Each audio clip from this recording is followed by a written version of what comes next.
एक हिंदी एजुकेशन में आप सभी का स्वागत है। जैसा कि आप सभी जानते हैं कि हमने हिंदी साहित्य से संबंधित जितने भी पाठ्यक्रम है उसके अकॉर्डिंग वीडियो बनाना शुरू कर दिया है। तो आज हमारा अध्ययन का विषय है भक्ति काल। ठीक है, तो इसके बारे में हम जानकारी प्राप्त करेंगे और इसके बाद हम एक और वीडियो निकालेंगे जिसमें भक्ति काल के जो महत्वपूर्ण तथ्य हैं उनके बारे में, जो बारीक बारीक सी तथ्य हैं जो हमारे एग्जाम में बहुत पूछा जाता है, ये जो बहुत ही महत्वपूर्ण तथ्य है उसके बारे में हम एक वीडियो बनाएंगे। ठीक है, तो पहले आप भक्ति काल किसे कहते हैं वो समझ लीजिए, इसकी क्या पृष्ठभूमि रही है, इसकी क्या विशेषता है, इसका क्या महत्व है, हम उसके सबके बारे में जानकारी प्राप्त करेंगे। ठीक है, तो देखिए भक्ति काल का जो समय है वो 1350 से लेकर 1700 तक ईस्वी तक माना जाता है। भक्ति काल हिंदी साहित्य का सबसे महत्वपूर्ण युग है जिसकी कालावधि 1350 से 1750 तक की अवधि मानी जाती है, जो लगभग 14वीं शताब्दी से लेकर 17वीं शताब्दी के बीच का समय है। इसे हिंदी साहित्य का स्वर्ण युग कहा जाता है। अब इसे स्वर्ण युग क्यों कहा जाता है ये आगे हम बताएंगे। इस काल में भक्ति आंदोलन का व्यापक प्रभाव देखने को मिला। समाज में भक्ति आंदोलन, सूफी परंपरा तथा संत आंदोलन का प्रभाव समाज में ऐसे पड़ा जिससे सामाजिक, धार्मिक और साहित्यिक दृष्टि पर गहरा प्रभाव पड़ा। ठीक है ना, ये भक्ति काल का प्रभाव इतना गहरा पड़ा कि जिसमें धार्मिक, सामाजिक और साहित्यिक दृष्टि से बहुत गहरा प्रभाव पड़ा था। ठीक है, तो चलिए देखते हैं अब इसकी पृष्ठभूमि कैसे तैयार हुई।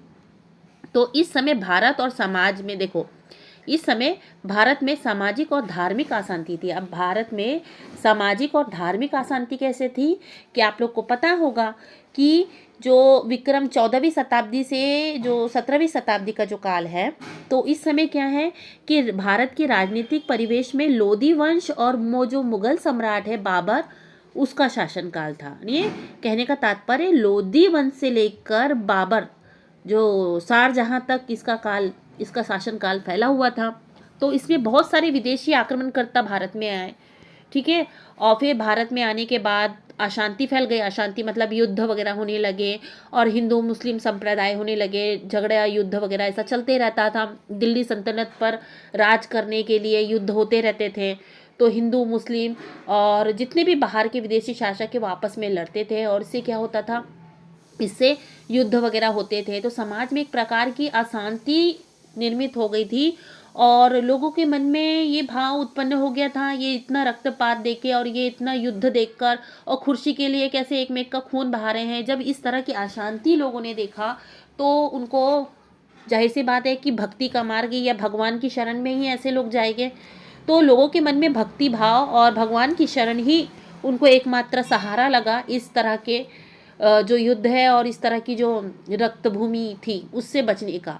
तो इस समय क्या हुआ कि समाज में या भारत में सामाजिक और धार्मिक अशांति थी। ठीक है, उसके बाद इस्लाम के आगमन और हिंदू धर्म की कुरीतियों के कारण जन सामान्य में भक्ति आंदोलन की शुरुआत हुई कि इस्लाम लोगों का आक्रमण हो गया था या आगमन हो गया था और हिंदू धर्म में भी अनेक प्रकार की कुरीतियाँ थी, जिसमें पंडित पुरोहित लोग क्या करते थे कि भगवान को प्राप्त करने के लिए ये करो, वो करो, वो करो, ये करो। तो जो गरीब व्यक्ति है वो उसके लिए संभव नहीं था। ठीक है, तो जो साधु संत है उन लोगों की निर्मित हुई और उन्होंने साधु संत लोगों ने समाज को जागृत करने का कार्य किया। और जो छुआछात वगैरह की जो भावना थी हमारे समाज में बहुत सारी कुरीतियाँ थी। तो जो साधु संत हुए हैं उन्होंने उन्हें सही मार्ग दिखाने का कार्य किया। तो इस्लाम के आगमन और हिंदू धर्म की कुरीतियों के कारण जन सामान्य में भक्ति आंदोलन की शुरुआत हुई।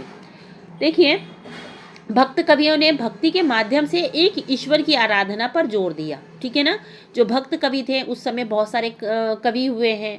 संत कबीर थे, तुलसीदास थे, सूरदास थे, उसके बाद रैदास थे, बहुत सारे ऐसे कवि हैं। और जो संत कवि हैं उन्होंने क्या किया, ईश्वर की आराधना करना और समाज में संतुलन कैसे बनाए रखना और समाज के हित की बात कैसे करना, तो एक प्रकार का भक्ति मुहिम की शुरुआत हो गई। लोग भक्ति की ओर मुड़ गए। बहुत सारे संत, साधु, सन्यासी गांव-गांव में घूमकर प्रवचन देकर लोगों को ज्ञान दान करने लगे और ये सब इसका प्रभाव साहित्य पर पड़ा। ठीक है ना, और वो साहित्य लिखा जाने लगा और उसके माध्यम से क्या किया जाने लगा, भक्ति आराधना की जाने लगी। ठीक है, अब भक्ति काल का वर्गीकरण किया गया है। अब भक्ति काल की दो शाखाएं हैं, एक सगुण और एक निर्गुण। तो सगुण जो धाराएं थी, सगुण धारा जो है, हाँ, तो भक्ति काल का वर्गीकरण दो शाखाओं में हुआ। तो भक्ति काल की दो धाराएं थी उस समय, निर्गुण भक्ति और सगुण भक्ति। निर्गुण भक्ति का मतलब क्या होता है? निर्गुण भक्ति का मतलब होता है कि इस निराकार ब्रह्म में कोई एक अदृश्य शक्ति है जो संसार को क्या कर रही है, संचलित कर रही है, जो आंखों से दिखाई नहीं देता, पर एक अदृश्य शक्ति है जो संसार को क्या कर रही है, चला रही है। उसके बाद सगुण भक्ति। अब सगुण भक्ति का मतलब होता है साकार रूप, जैसे जिसे हम देख सकते हैं, जिसकी आराधना पूजा वगैरह कर सकते हैं, तो उसे क्या कहते हैं, सगुण भक्ति। ठीक है ना। तो जैसे हम अपने जो हिंदू धर्म के लोग हैं वो भगवान को देख सकते हैं, उनकी पूजा आराधना कर सकते हैं और उसे बता सकते हैं कि राम भगवान ये कृष्ण भगवान है। तो जिसे हम देख सकते हैं, छू सकते हैं, जिनकी पूजा आराधना कर सकते हैं, उसे हम सगुण कहेंगे। और जिसे हम देख नहीं सकते, छू नहीं सकते, पर हाँ एक अदृश्य शक्ति है जो संसार को क्या करती है, संचलित करती है, तो वैसी शक्ति को क्या कहते हैं, निर्गुण भक्ति या निर्गुण शक्ति। ठीक है। अब देखो, निर्गुण की भी दो शाखाएं हैं, निर्गुण भक्ति की भी दो शाखाएं हैं, एक ज्ञानाश्रयी शाखा और एक प्रेमाश्रयी शाखा। यानी ज्ञान के माध्यम से समाज की सेवा करो या प्रेम के माध्यम से समाज की सेवा करो या भगवान की आराधना करो। तो ज्ञानाश्रयी शाखा के जो प्रमुख व्यक्ति है वो संत कबीर है।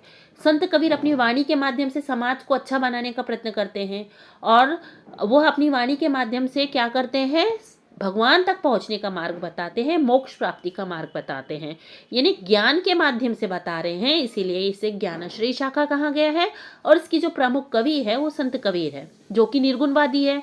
निर्गुणवादी मतलब वो क्या करते हैं कि ये संसार किसी निर्गुण शक्ति द्वारा, अदृष्ट शक्ति द्वारा क्या हो रहा है, संचलित हो रहा है, किसी एक भगवान द्वारा नहीं। ये किसी मतलब कहने का तात्पर्य ये है कि निर्गुण शक्ति जो है, जिसको हम देख नहीं सकते, स्पर्श नहीं कर सकते, पर वो एक अदृश्य शक्ति है, ठीक है, जो सब पे नजर रखती है। तो ऐसे शाखा को मानने वाले संत कबीर थे, इसलिए इनको निर्गुण भक्ति के कवि कहे जाते हैं और ये ज्ञानाश्रयी शाखा के अंतर्गत आते हैं। अब जो दूसरे हैं प्रेमाश्रयी शाखा, उसको सूफी काव्य भी कहते हैं। तो प्रेम के माध्यम से, जैसे हम भजन कीर्तन करते हैं ना, वैसे सूफी काव्य होता है। वो सूफी काव्य के माध्यम से क्या करते हैं, अल्लाह की इबादत की जाती है और लोगों को ज्ञान प्रदान किया जाता है, भगवान के पास कैसे हम मिल सकते हैं या अल्लाह से हम कैसे मिल सकते हैं। तो वो उस काव्य के माध्यम से क्या करते हैं, वो भी भजन कीर्तन के माध्यम से, जिसे कवाली वगैरह कहते हैं, उस कवाली के माध्यम से वो क्या करते हैं, अल्लाह की इबादत करते हैं। तो इस शाखा के जो प्रमुख कवि है वो जायसी कवि है। ठीक है। तो ये निर्गुण धारा के थे। अब सगुण धारा के जो है उसमें दो धाराएं थी विशेष रूप से। तो एक राम काव्य, यानी राम जी की आराधना करना, पूजा करना, उपासना करना, उनकी भक्ति कीर्तन करना, जो इन सब काव्य का समावेश होता है वो राम काव्य है ना। राम को आधार बना के जो भी काव्य साहित्य लिखा गया उसे राम काव्य धारा कहेंगे। कृष्ण काव्य धारा किसे कहेंगे, जो कृष्ण जी को आधार बनाकर उनकी भक्ति पूजा आराधना, उनके जीवन चरित्रों को आदर्श बनाकर समाज में एक आदर्श निर्मित करना या लोगों को उनके प्रति भक्ति निर्मित करने वाले काव्य को क्या कहते हैं, कृष्ण काव्य। ठीक है। तो राम जी की भक्ति करने वाले को राम काव्य, कृष्ण जी की भक्ति करने वाले को कृष्ण काव्य। ठीक है। और मैंने बताया ना सूफी काव्य, तो इसमें मैंने दिया नहीं है, पर जो सूफी काव्य है वो सूफी काव्य जायसी द्वारा है कि एक निर्गुण निराकार ब्रह्म की उपासना सूफी काव्य मतलब कवाली के माध्यम से करना, वो भी हम आगे पढ़ेंगे। ठीक है ना। तो इसकी जो विशेष दो धाराएं सगुण और निर्गुण, उसमें भी बताया मैंने, प्रेमाश्रयी ज्ञानाश्रयी, उसके बाद सगुण में राम काव्य कृष्ण काव्य। ठीक है। अब देखिए निर्गुण धारा यानी क्या, ईश्वर को निराकार निर्विशेष और असीम मानते हैं कि कोई एक अदृश्य शक्ति है जो संसार को क्या कर रही है, संचलित कर रही है। इसकी जो प्रमुख कवि है कबीरदास है, गुरु नानक है, दादू दयाल है, रैदास है। ठीक है ना। तो ये क्या करते हैं, दोहे साखी और पद के माध्यम से क्या करते हैं, अपने वाणी के माध्यम से, यानी दोहे साखी संवाद और पद के माध्यम से संसार को क्या करते हैं, नीति परक उपदेश देते हैं। समाज में किस तरह से रहना है, समाज में किस तरह से मोक्ष की प्राप्ति करना है, किस तरह से भगवान की इबादत करना है, ये सारी चीजें उनके दोहे, उनके साखी संवाद रमणीय के जो पद है उसमें मिलते हैं। अब देखिए सगुन किसे कहा जाता है, तो मैंने पहले बताया कि ईश्वर को साकार रूप मानते हैं और राम और कृष्ण की आराधना करते हैं ना, उनकी मूर्ति पूजा वगैरह करते हैं। इसे इसकी भी दो उपधारा में विभाजित किए हैं, मैंने बताया था, राम भक्ति धारा और कृष्ण भक्ति धारा। अब राम भक्ति धारा हम रामचरितमानस पढ़ते हैं, जो हमारा प्रमुख ग्रंथ है, उस ग्रंथ के रचिता कौन है? तुलसीदास जी हैं, ठीक है ना। और बहुत सारे ग्रंथ हैं, बहुत सारे ग्रंथ भी हैं और बहुत सारे कवि भी है, पर विशेष रूप से यहाँ पे तुलसीदास है। और आगे हम और इसका डीपली अध्ययन करेंगे, तब आपको एक एक कवि के बारे में हम बताएंगे, उनकी प्रमुख रचना के बारे में भी बताएंगे। अब देखिए ये कृष्ण भक्ति धारा, अब उसमें तो सूरदास प्रमुख माने जाते हैं। और ये जो वल्लभाचार्य और चैतन्य महापरंपरा की ये परंपरा के अंतर्गत आते हैं, ठीक है ना। तो सूरदास ने सुरसागर लिखा है, और उसके अलावा बहुत सारा है, क्योंकि सूरदास ने कहते हैं कि वो जन्म से अंधे थे, परंतु उन्होंने कृष्ण जी की जीवन लीला से लेके उनके मतलब आखिरी काल तक पूरा साहित्य लिखा है, जिसमें सुरसागर, साहित्य लहरी और सुर सारावली और बहुत सारी ऐसी, मतलब उनकी भी 8-10 रचनाएं बहुत ज़्यादा प्रसिद्ध है। और जो भी है उन्होंने जो भी लिखा है, उसमें जो रस है वो वात्सल्य रस का अद्भुत कवि माने जाते हैं, क्योंकि उन्होंने कृष्ण जी के बचपन की बाल लीलाओं का अध्ययन किया है, या वर्णन किया है, अध्ययन नहीं किया कहेंगे, वर्णन किया है। और इतना सटीक किया है कि लोग बोल नहीं सकते कि ये बिना आंखों के कैसे इतना सटीक वर्णन इन्होंने किया है। अब मीराबाई, देखो मीराबाई भी मध्यकाल की मानी जाती है। तो कृष्ण के प्रति प्रेम में उन्होंने बहुत सारे साहित्य की रचना की है, जिसमें साहित्य लहरी है, पदावली है, आत्मसमर्पण की मूर्ति मानी जाती है मीराबाई, है ना। नंदलाल जी है, नंददास, ये अष्टछाप के कवि माने जाते हैं, है ना। तो कृष्ण लीला का वर्णन इन्होंने किया है। हित हरिवंश, ये रसिक प्रेम का वर्णन इन्होंने किया है कृष्ण जी के, ठीक है। सूरदास ने सुरसागर के रचिता माने जाते हैं। अब देखिए ये जो भक्ति काल की क्या विशेषता है, ठीक है, इसका भी हम अध्ययन कर लेते हैं। तो भक्ति काल में जाहिर सी बात है कि ईश्वर की भक्ति होगी या भक्ति का संदेश देंगे।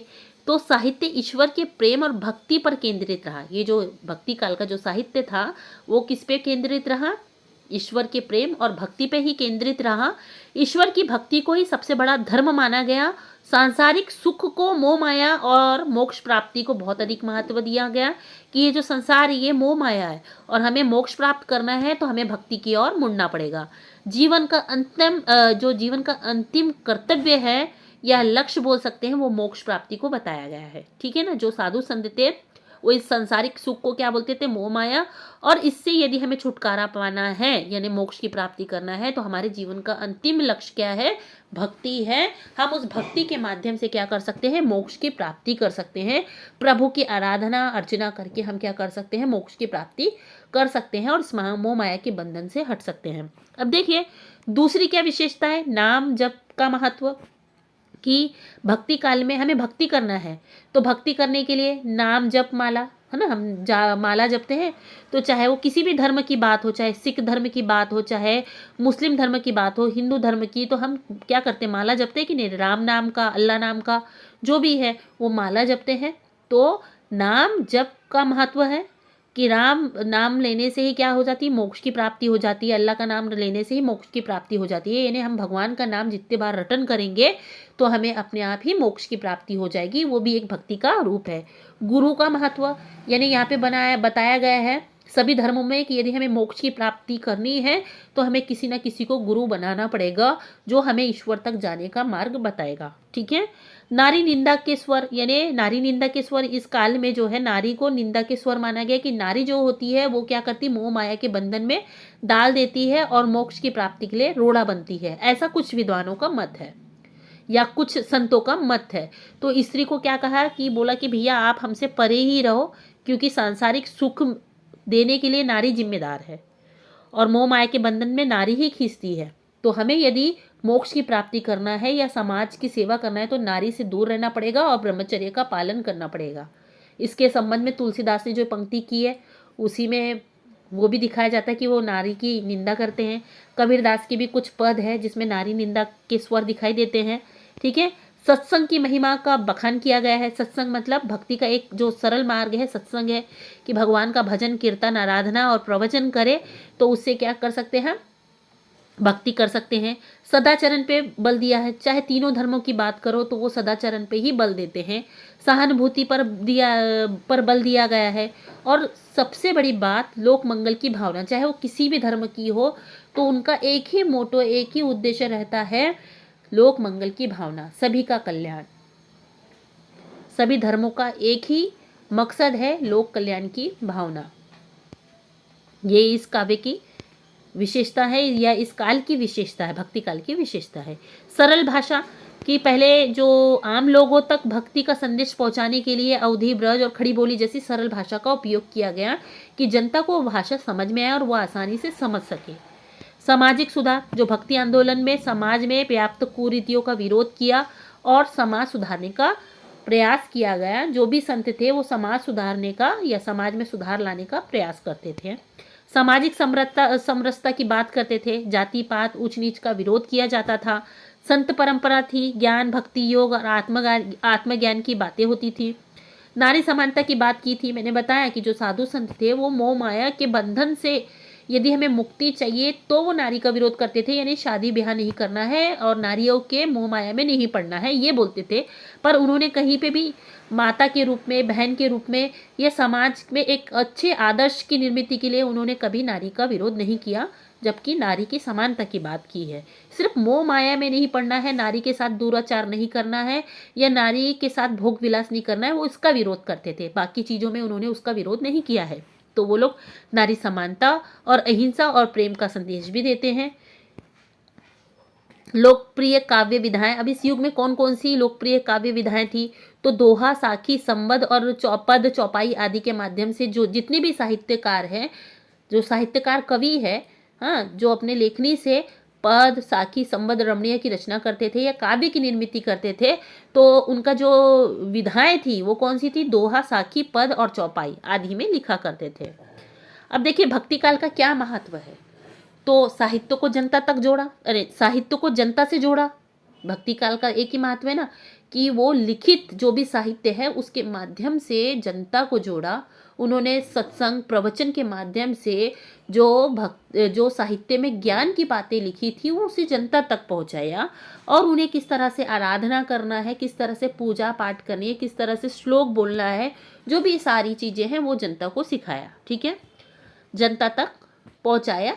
तो कहने का मतलब जो हमारे पवित्र ग्रंथ है या पौराणिक ग्रंथ है, जो साहित्य है, उसको जन सामान्य तक पहुंचाया गया और उसके माध्यम से उनको क्या किया गया, उनमें भक्ति की लहर लाई गई। भाषा का लोकतांत्रिकरण हुआ क्योंकि पहले जो संस्कृत भाषा ही चलती थी जो सामान्य लोगों को समझ में नहीं आती थी, और संस्कृत भाषा में अध्ययन अध्यापन जो था वो ब्राह्मण और क्षत्रिय लोग कर सकते थे, पर बाकी लोग तो अनपढ़ थे। तो इन्हें क्या किया, जो लोग भाषा प्रचलित थी, जब अवधी, ब्रज और जो खड़ी बोली वो प्रचलित थी, तो उन भाषा में साहित्य लिखा गया और जनता तक उसी भाषा में पहुँचाया गया कि वो उसको आसानी से समझ सके और उसके बाद उनमें भक्ति की लहर जागे। मानवता, प्रेम, करुणा जैसे शाश्वत मूल्यों का विकास हुआ। भक्ति काल में भक्ति जब लोग करने लगेंगे तो जाहिर सी बात है ना कि उनमें अच्छे गुणों की निर्मित होगी। तो उनका जो मुख्य उद्देश्य था मानवता, प्रेम, करुणा जैसे शाश्वत मूल्यों का विकास करना। भक्ति आंदोलन ने सामाजिक क्रांति को जन्म लिया। भक्ति आंदोलन ने सामाजिक क्रांति को क्या दिया, जन्म दिया कि यदि अन्याय, अत्याचार हो रहा है तो उसके विरुद्ध भी आवाज़ उठाना चाहिए। ऐसे बहुत सारे संत हैं जिन्होंने समाज में हो रही कुरीतियों, प्रथाओं के विरुद्ध और उसके बाद अन्याय और अत्याचार के विरुद्ध आवाज़ उठाने का भी संदेश दिया। काव्य में रस, अलंकार और भाव की सुंदरता का चित्रण किया गया है। जितने भी हम काव्य पढ़ते हैं या काव्य देखते हैं, प्राचीन साहित्य, प्राचीन मध्ययुगीन में जो लिखा हुआ काव्य था, जिसमें सूरदास द्वारा, कृष्ण द्वारा नहीं कहेंगे, सूरदास द्वारा, कबीर द्वारा, तुलसी द्वारा जो भी साहित्य लिखा गया है, उसके अलावा जो भी इस परंपरा के अंतर्गत जितने भी साहित्य लिखे गए हैं, तो उसमें रस, अलंकार और भाव की सुंदरता देखने को हमें मिलती है। भक्ति काल ने भारतीय समाज को एकता का संदेश दिया और हिंदी साहित्य को समृद्ध किया। इस काल की रचनाएं आज भी पाठकों को भक्ति और प्रेम का अनुभव कराती हैं और भक्ति काल हिंदी साहित्य का एक स्वर्णिम युग था जिसमें साहित्य को जन जन तक पहुंचाने का कार्य हुआ है। इस काल की रचनाओं में ईश्वर, के प्रति प्रेम, भक्ति, मानवता, समता और सरल भाषा का प्रयोग प्रमुखता से मिलता है। तो आशा करते हैं कि आपको भक्ति का समझ में आया होगा।